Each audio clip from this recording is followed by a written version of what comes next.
헌법재판소가 지난주 이진숙 방송통신위원장의 탄핵안을 기각했지만 국회 탄핵소추 자체에는 문제가 없다는 판단을 한 것으로 확인됐습니다. 국가 권력이 헌법을 침해하고 법률을 위반하는 걸 막기 위한 탄핵소추는 소추권 남용으로 보기 어렵다는 건데요.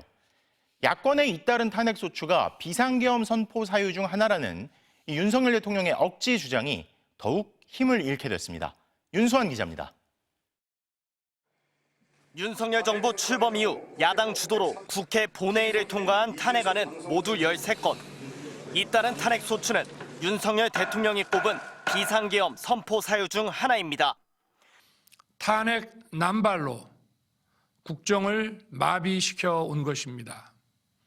최근 이진숙 방송통신위원장에 대한 탄핵안이 헌법재판소에서 기각되자 여당도 이 같은 주장에 힘을 보탰습니다.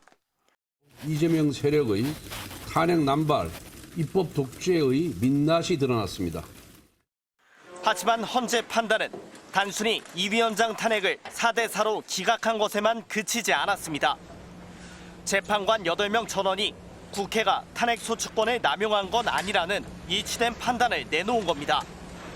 공직자가 헌법과 법률을 어긴 사실이 어느 정도 소명됐다면 탄핵소추는 유사행위를 예방하고 헌법을 수호하기 위한 장치로 봐야 한다는 취지입니다. 헌재는 특히 부수적으로 정치적 목적과 동기가 있더라도 그것만으로 탄핵소추권이 남용됐다고 볼 수는 없다고 못 박았습니다.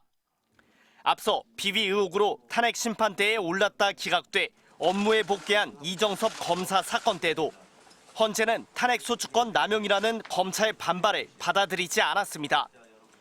결국 공직자의 위헌 위법 행위를 통제하고 헌법을 수호하기 위한 탄핵 심판의 기능이 충분히 실현될 여지가 있다면 탄핵소추권의 남용 여부는 섣불리 단정할 수 없다는 게 헌재의 일관된 입장입니다.